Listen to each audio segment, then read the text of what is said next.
we'll jump into this week's topic, which is how to invest towards being a millionaire. And I think you were just starting to see your first ISA millionaires because what they were doing. I logged in, I think it might have been, don't tell Dan, a couple of weeks since I was last on my website, and I logged in this week, and I was quite taken aback because I was like, I've made that much in what was essentially a 2-week period.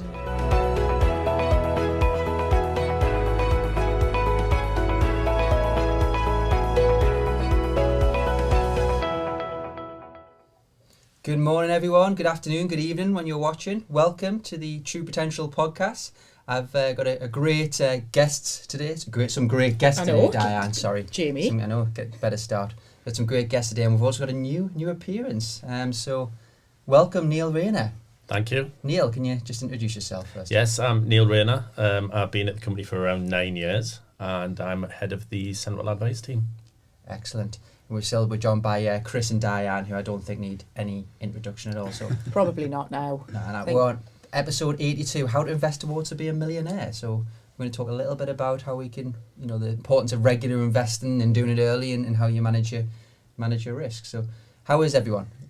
We'll start with you, Chris. Are you okay? Yeah, really good actually. Yeah, just got back from holiday about a week ago, so very rested, very relaxed. And where did you go, Chris? Went to Mallorca. Mallorca.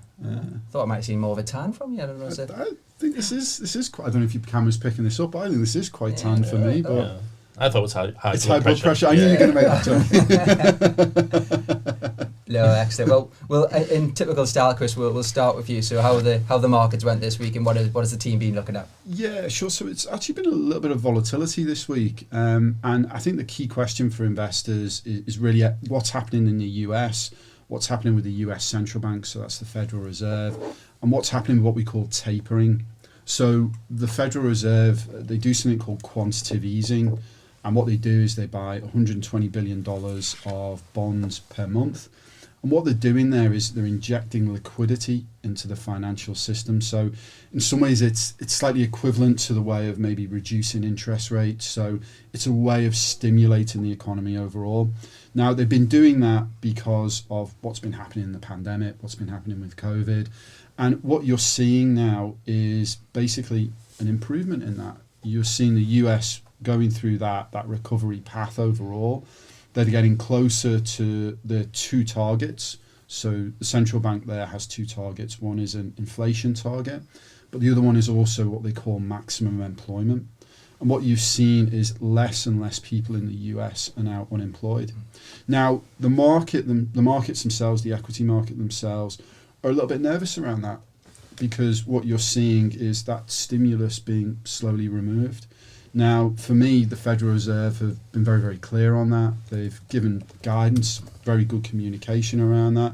But what you've seen is just a few days of, I guess, quite choppy markets, just as investors digest that.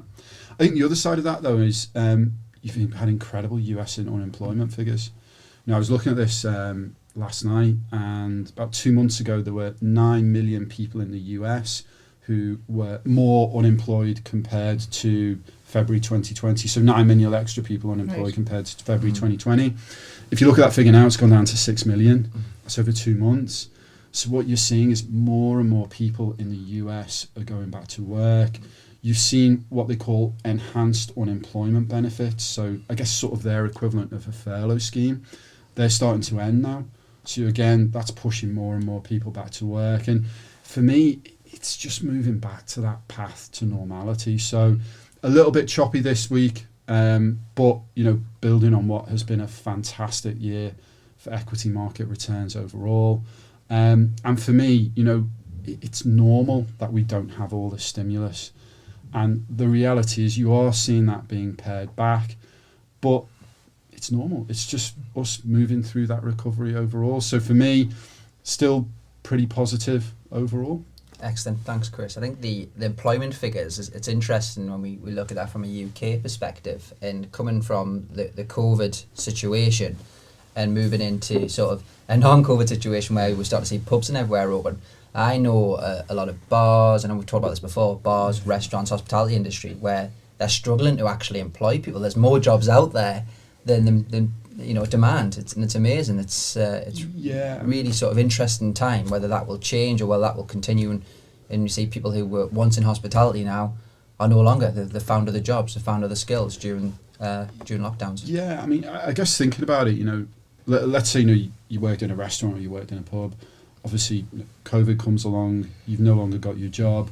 You're furloughed, so you're still getting 80% or whatever it is of your salary. But the reality is you're probably going to be looking around for another job. And the reality is that other job isn't going to be hospitality, because hospitality isn't open. So you've seen a lot of people move out of those industries. And now when everything's starting to reopen, there is I'd say a slight shortage of people to actually fill those posts, but you're starting to see that come through a little bit more. I mean, there's things like I saw McDonald's in the US were raising wages by 5% to try and encourage people to come back.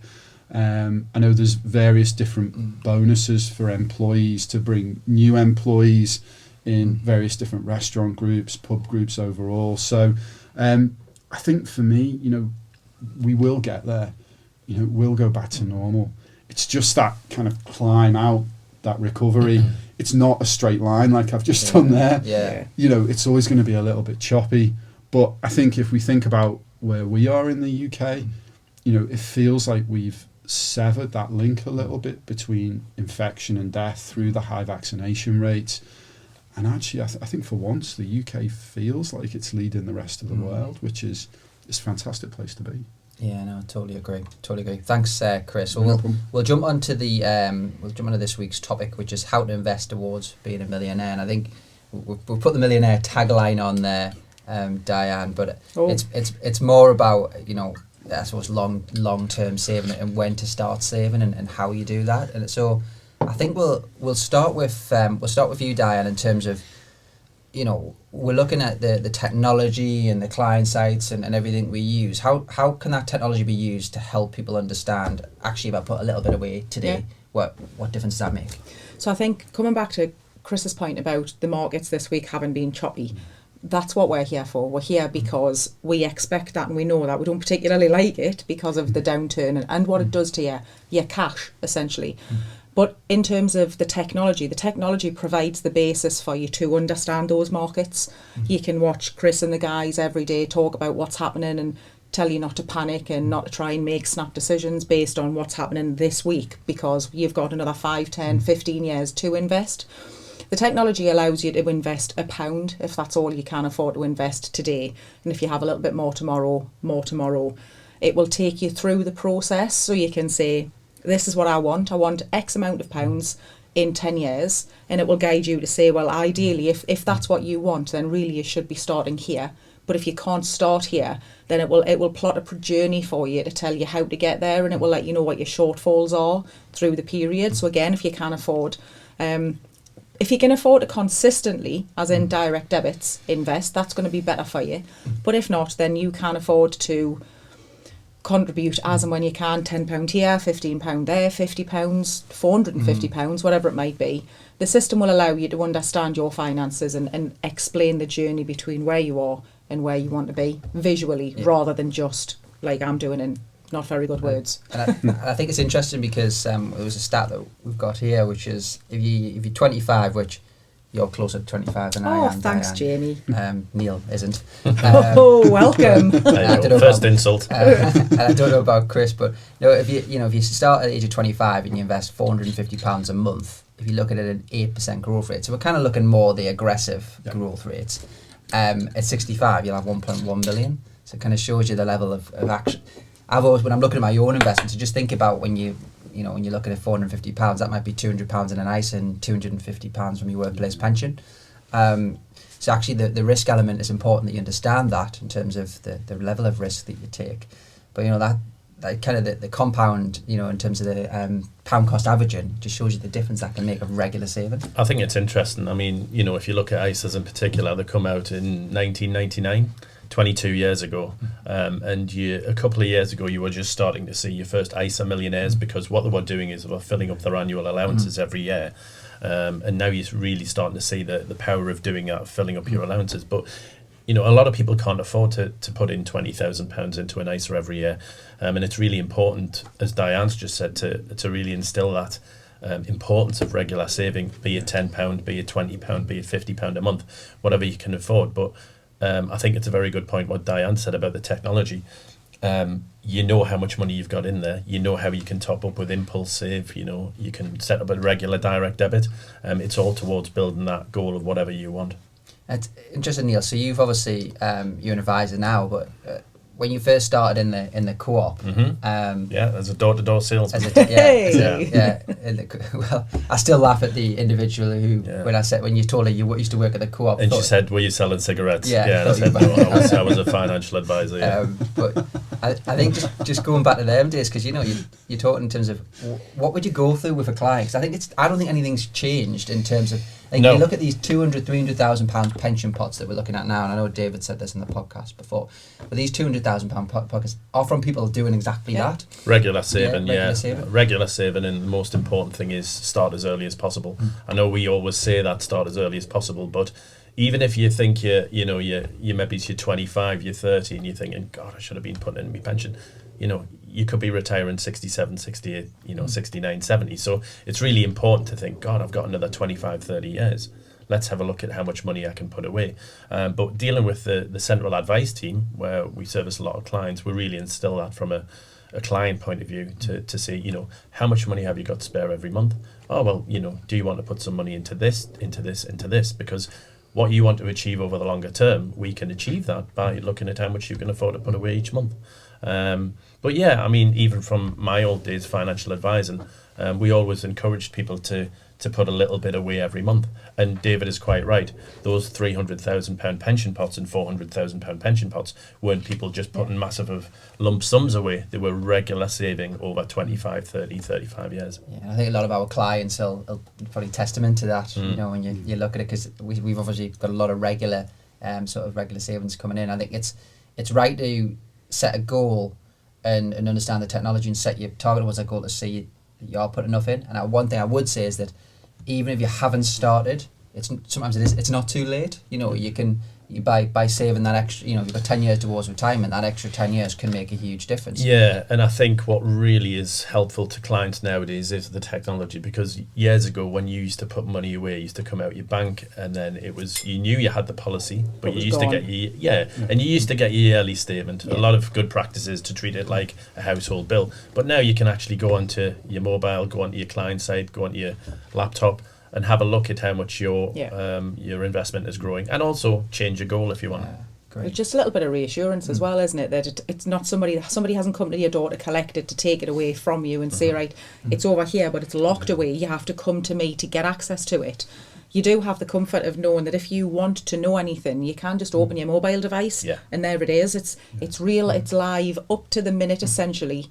Data that you would in today's age, that's what you would expect now. You wouldn't expect someone to go, right, thanks, I'll take that, and away they go with your money. Yeah. I think the control thing is important as well. With the technology, you're more in control of how much money you can put away, as in, I've got to spare £400 this month. I'm going to put that into my ISA. It's not just stuck to that direct debit. You've got a lot of flexibility with your investment. Yeah, sometimes you'll have months where are quieter, and sometimes you'll have months where you need the money, and that's why you might want to set your direct debit up to be a level where it's affordable, and then make the decision, at the end of that period, how much have I got left? Do I want to put that in? Because there'll be times where, as we all do, we spend more money. We've always tried to do that, haven't we? We've always said we want the client to be in control of their finances. We want to bridge the savings gap. And you can't, again, coming back to today's age, you can't really do that by dictating to somebody what they can do. I mean, there's talk at the minute, don't know how true it is given the paper that I read, about people being dictated to in terms of salary sacrifice now moving forwards, because obviously we've got this massive shortfall. You're essentially saying to people, it doesn't matter how the lifestyle that you think you should have, we're taking that off you because of the debt that we've accrued due to decisions that were made 10, 20, 30 years ago, as it would be for those people that this will be imposed upon. And is that right? I think to an extent it is. People, absolutely, I personally think you have to take your future into account. Like I can't just wait on the state to take care of me and my, hopefully I make it to elder days. I have to take some responsibility for that, and I can do that by saving, and it gives me some comfort, but it would also give my family some comfort knowing that I am financially stable. And I think once you reach a point, it's really hard. it's really hard to start. It is that first £50 or the first £100 that you essentially go, right, that's I'm not spending that now, and you put that away. But it soon gets to a point where you then don't want to touch it. You look and you're like, I don't want to touch those savings because how it's gone from that to this in what feels like a short space of time. And that again comes down to regulars. If you just put £5,000 into it, it's easy to do if you've got it. Yeah. Doesn't really, not that it doesn't mean anything, but I think it means less if it's just a lump sum that's put away for your future than it is if you're going, right, there's a little bit and there's a little bit more and I've almost done that. treating it like a bill. You know, you've got £50 out. It goes out at maybe the start of the month when all your bills go out, and you don't really miss it. And then all of a sudden, after 12 months, you've got this lump sum of money, which you think, oh, right, great, it's grown a little bit. What's the sum on that? Yeah. And I don't want to touch that now because that's my investment pot. Yeah, I remember when I was saving for the wedding, Annie's uncle got a jar, one of them tins that you have to open, and he'd put any £2 coin he got, he would put in the tin, and he said that'll be, you know, that's a gift for you at the end. So after 2.5 years, it was about £500 in that tin. So it's a similar concept with impulse save, which you just literally any time you have to change, you popped in. We've all done it. Yeah. Like them little regular things over a longer period of time makes a big difference. Let's jump to risk element, Chris, and I'll bring you into it on this point, because I think it's always worth, you know, as an advisor, when we're talking about risk and talking about how much risk you should take, you know, based on age and circumstances and what you want the money for. Like what should clients consider when you're thinking about your risk profile? I know we've got the questionnaire and you can go through that, but what should they consider? What would you say? Yeah, sure. I mean, I think, you know, the key considerations for a client is really the timeline. So, you know, what is that money for? You know, for example, if someone is putting money into a pension, you've got to remember it's not just your time to retirement. You'll also be invested after retirement as well. So it's very, very important to understand that actually that's a really long timeline. And that means that allows you to take more risk because you have the potential there for higher returns, which is exactly what you need. But obviously with a little bit more volatility, but you can tolerate that volatility because you have that longer timeline overall. So I think the first thing to think about is that timeline. I think the second thing to think about is really, you know, what's it for? You know, is it for something specific? You know, you talk about saving for a wedding there. And obviously that's got a very kind of specific end date and you know you're going to take that money out. And, you know, the reality is that your tolerance for loss there will probably be quite low. Let's say if you've got, I don't know, a 2-year time frame or something like that. But then again, you know, for a pension, because you've got that longer time frame, because over the long term, equity markets trend upwards. You know, we talk a little bit around, you know, some of the returns. I think you're using an 8% figure there.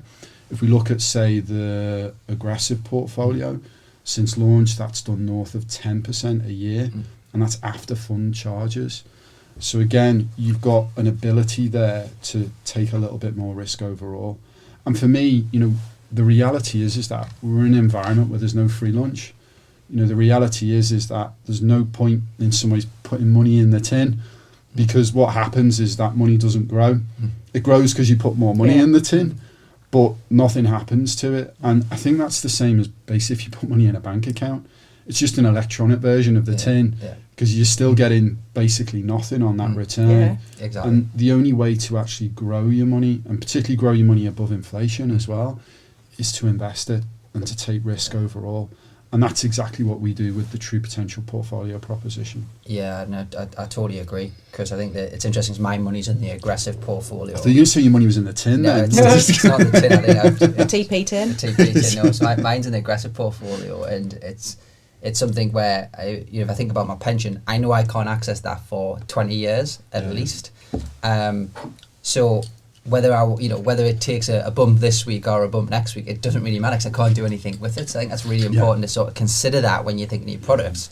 But obviously the difference with an ISA is, I might need that within 10, 15 years. We've talked about school fees, for example, for my son. So these are sorts of things where when you're thinking about your risk, you don't have to stick to one risk. You could probably look at different risks per goal and always speak to your financial advisor about that. The other point you made there, Chris, which you said there's no such thing as a free lunch, and I can't let you go on that because there definitely is a free lunch at TP. There is. Sorry, I should have mentioned. Yes. that. You've had a few free lunches over the years, so sometimes there is a What are free you trying lunch. to say, Jamie? Well, in fairness, you've lockdown's helped you because all the free Has. lunches, hasn't it? Because they've disappeared. But no, I couldn't let that one go. But Neil, I think just going for just elaborating more on the risks with clients. So how would you discuss that? Let's just say I'm a client now and I've been investing my pension and I'm kind of 45-year-old and actually I know I'm in a more sort of defensive risk profile. We're not necessarily saying that's wrong, but what would you suggest that these types of clients do? Well, first of all, what Chris has said, you look at medium to long-term goals for the clients. They may have different goals. Like you said, a short-term goal might be a 5-year term. You may be looking to access that. And that plays into the conversation with clients. We look at what their other goals are. We know that certain products will help you achieve longer-term goals, but also that you can't really access them. If you look at a pension, you can't access it till you're 55, typically. So that plays into a conversation about, this is going to be for your retirement. Your ISA might be for a medium-term goal. And the risk plays into that. How much growth do you want to achieve? We don't just go through an attitude to risk profile, which we typically do with all our clients. We have some separate conversations about what they want, when they want to access the money, what other investments have they got, and anything that they've got unplanned as well in the future, like school fees or a wedding. But it's a big conversation, and it formed a big part of financial advice. Do you think it's harder because obviously I haven't been 25 for quite a while now, but when I think about when I was 25, I did already have a mortgage. I was already kind of on the property ladder. So I knew and I understood what those kind of commitments were. Everything you see these days is that people are having to stay at home with their parents longer because they can't necessarily afford the deposits now and things and those kind of terms on those loans. Do you think it would be easier to explain to a younger generation the benefits of risk versus I don't mean just give us £50, but if you give us £50, we'll save it for you. For me, I think if I was 25 now, if somebody, it would be easier for me to understand, take a little bit more risk with the £50 than it would be saying to me, save £50. I think I'd be going, oh, well, no, but I actually want to spend that on Saturday night when I go out. But if you wanted to explain the risk in accordance with the money, I think that would have had a better benefit for me back then. I think regular investing, what you're almost doing from a financial advice point of view, is the financial advisor is painting a picture in the client's head to say, do you want this? Yeah. This is how you're going to achieve it by investing this amount. And then it's up to the client to decide how much they want to invest and whether or not that risk or whatever their attitude to risk is going to take them to that level. Yeah. I think it's about painting the picture in the client's head, certainly. I think it's circumstances as well. I kind of replay my life a little way back. I'm a bit far away from 25 as well. When I started, and I think it helped me being involved in a financial servicing company. No doubt about I understood more about, qualified in terms of what that was. But when I first started, I'd put £20 a month away, and then I got it kind of stretched it to 50, and that was, I probably could have afforded more, but it was like, I was young, I wanted to go out and do things, do holidays and everything, but I knew that sort of starting that saving sort of mentality would help. A little bit sceptical as well, as in I might as well start small and see where it goes. But that £20 a month put you into a good habit. Yeah, exactly. It's about a saving habit, Neil, and I think now as you get older and you earn more money, then you put more away, and kids come, and then you might have to reduce what you have to put in because it's called nursery fees. It's like armed robbery, that. There's another podcast.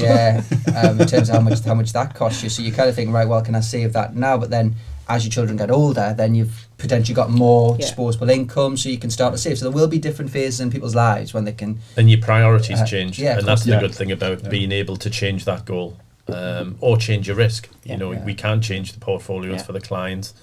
Depending on the circumstances, they may say as they get older, I want to take less of an aggressive risk, and I want to move something more balanced, more cautious as my life changes. I've accrued this pot, but it's about having these conversations with clients and showing them what their goal can achieve.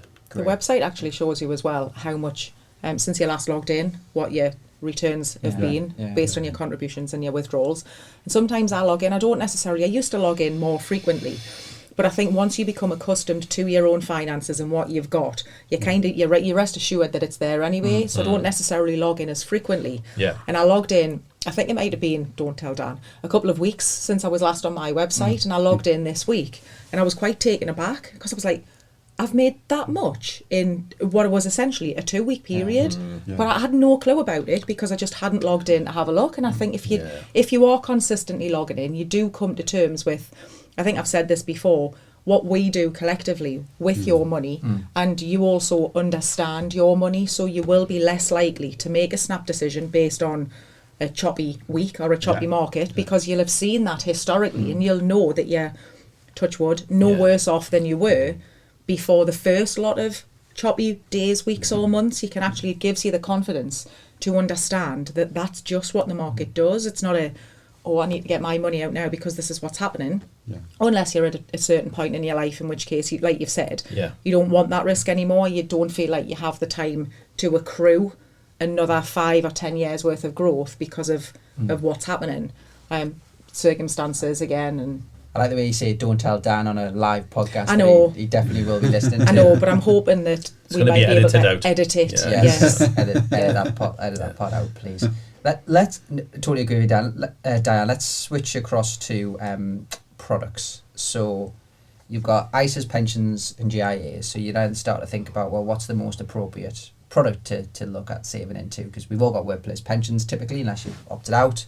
Not everyone has an ISA and general investment account, depending on your ISA allowances. So Neil, we'll talk across to you. What's the advantages of each product? I know we've discussed this in lots of podcasts, but well, I mean, you've got your classic ISA, which is your tax efficiency. It's tax free. At the end of the day, you can put in your £20,000 per year, and then you've got your pension, where you get your tax relief depending on your PAYE, depending on your circumstances.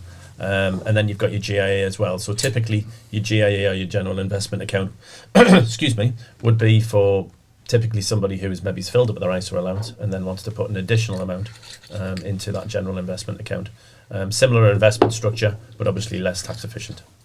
Yeah, I think that when people asking me where to save into, I once again I link it back to goals and why do you need the money?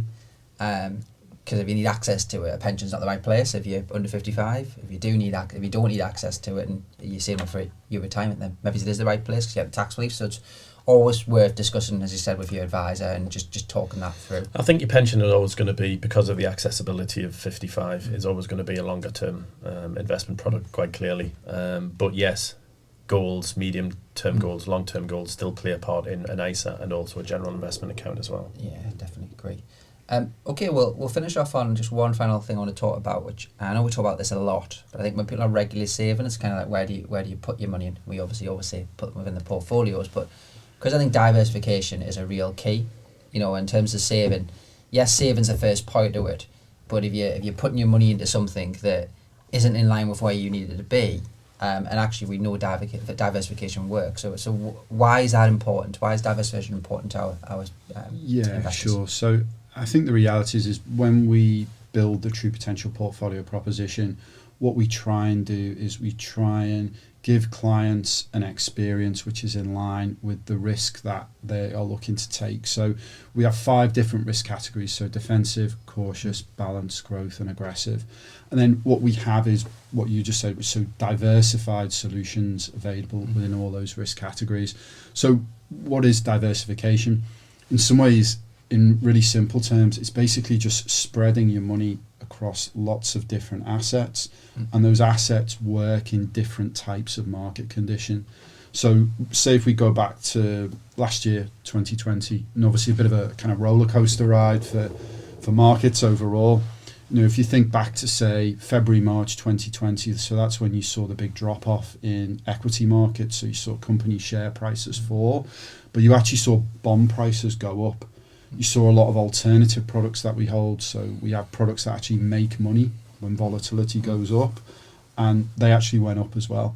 So what does that mean? It means that, okay, so the equity portion, has fallen, but then you've got other parts of the portfolio that are actually making money. And then you reverse that. And then actually you've got the recovery where you've got equity markets just absolutely going to the moon, doing fantastically well. And then you've got maybe bonds just maybe struggling a little bit because people are moving away from lower risk assets into higher risk assets. And what we do and our managers do is we have that mixture within there to provide clients with positive returns. That doesn't mean positive returns all the time, but what it does mean is over the longer term, good positive returns. Again, probably talking my own book here, but the aggressive portfolio is up 75% since launch. So and that's after charges as well. So for me, what you've seen is really, really strong returns. And the reality is, as we move forward through this decade into the next decade, the key for investors is to be invested. Yeah. That's how you make money. And actually that as well, with regular savings, with everything that we've talked about today, that's how you have a successful retirement. That's how you have the retirement that you want at the age that you want it, with the amount of money that you want overall. Yeah, no, I totally agree. And I think the 6 years isn't the portfolios have been. Yeah, just under 6 years. Yeah, so 75% in 5 years and 10 months. Yeah, I was talking about that to Mark Henderson this morning. Because obviously I'm in aggressive. It was the point I made. It just shows you that you're doing that over a regular basis. That this money for me is there for 30 years. Exactly. Yeah. It's hopefully that will continue, and there's no reason why I can't with the diversification element of Absolutely it. not. But that definitely works. Right, I think we'll finish off there, but we'll just discuss. We'll have 1 point from each of you in terms of 1 point from each in terms of what your top tip would be in terms of helping people to think about that regular saving. This is not new. What we're saying here is nothing new. As you mentioned, I think very early in the podcast, the people that have got 300, 400,000 pound plus pots are people that have done this over 20, 30, 40 years. So we're not changing anything. What we're saying is just believe in historically what people have done and the capability of having an investment, being invested in the market and letting people like Chris look after your money for you. Believe in it because it works. Yeah, great. Chris? Same? I think for me, probably my key point is to stay invested actually. That for me is really the key thing. So, obviously I think Di, you talked about this earlier, the reality is that you won't see a perfect straight line moving up. Sometimes it goes up, sometimes it goes down, but over the longer term, the portfolios trend upwards, which is exactly what we've seen. So for me, it's almost like make sure you're in touch with your money, you're logging in, you're looking to see your portfolio value, but stay invested. Yeah. Don't do anything with it. If one day it's gone down because something's happened in the market, these things happen. And actually quite often they bring opportunity for fund managers anyway. So for me, stay invested is my key tip. Yeah, pretty much the same for me. My main point would be start early. Yeah. Start as early as possible. I think you give a perfect example of putting £20 a month away when you were young. That's the best attitude to have, and you will get into good practice, and that's it. That's what it's all about, getting into a good practice. Yeah, definitely. It's all about habits. And people, when you get in the habit of doing something and it's regular, it definitely works. So what's your point? I think I kind of might be a mix of all three of us, to be honest. Right, there we are. I think how convenient. It's difficult going last, isn't it? So Jamie's just going to thanks, bye. No. I think you've got to say a regular save and keep investing and focus towards your goal. Always have a goal. If you don't have it, there's no reason to do it. So I would always say set a goal and objective. Right, I was hoping that David was going to be on one of these podcasts so I could ask him if Harry Kane was going to Man City, but maybe he will not. So what's the plans for the weekend, Chris? Are you back down in London? Are you going to Edinburgh? I'm going to be down in London actually, and I haven't actually really got. This is really pathetic, isn't it? I haven't actually got any plans as of yet. I may pop out for a bit of lunch. Maybe go to the pub for a bit on Saturday afternoon. Will it be free? It won't be free, unfortunately. Chris. There's no free lunch. That's the There thing. we are. There that's we the are. key. That's really sad, isn't it? Other than that, I don't really have too many plans. Pretty quiet weekend for me. Well, Dan, you told me before that you don't have any plans either, so we've got something going here. Well, I've actually just thought about a plan in my head. Oh, so because Chris had said he'd been on holiday, I've actually got a couple of weeks off coming up. So I think I might sort my holiday clothes and see what I want, what I don't want, and what I need to go and buy. So where you going on holiday, Dan? So we have booked Malta. Oh, lovely. Very Yeah, nice. it's been consistently green. Yeah. We had a look last night. It still looks like it's likely to stay green. Yeah. But I think even if they do move it to amber, we'll have been there and back before that would likely change again. Yeah. So we've kind of we've weighed up we've looked at diversifying, and we've weighed up all the options and Malta. So we just booked that last night. Oh, excellent. Just need a little bit of sunshine. And Neil looks like he's been on holiday. So you been anywhere this year, Neil? Or? No, unfortunately, no. Costa del Durham. Oh, right. Hey. So the sun must have been shining bright in Durham then. Yeah. It is, and hopefully it will be tomorrow. I'm going to go into Durham tomorrow to do a bit of shopping and walk my three-legged dog as well. Oh. That's not a euphemism, by the way. Yeah, we know. We know. So yes, that'll be my Horace. weekend. Hopefully the weather will hold up, but yeah, Costa del Durham this weekend. Excellent. No, I've got Annie's out on Sunday, so I've got the little one all day by myself, which is a little bit scary for Is me. this the first time all day alone? Quite. Yeah, we've done it a few times Right. now, but normally, kind of when there's a problem, you just pass him to his mum. So it's, I'm under a bit of pressure, Diane. I must Yeah, you admit. are. I'm under You're a going to bit of have pressure. to soldier on, Jamie. I think so. Yeah, I think so. But brilliant. Thanks everyone, and thanks Neil for your first podcast. No problem. And thank you everyone, and I think please like, subscribe. Daniel's just about to tell us. But thanks very much. Subscribing to the True Potential YouTube channel is quick and easy. Simply go to the channel on your desktop or through the YouTube app on your phone and click the subscribe button. You can then press the notification bell symbol if you wish to be notified as and when new videos are released. Doing this is a great way to keep yourself updated with market developments and personal finance insights. Thank you to everyone who has subscribed, and we look forward to continuing to help you do more with your money.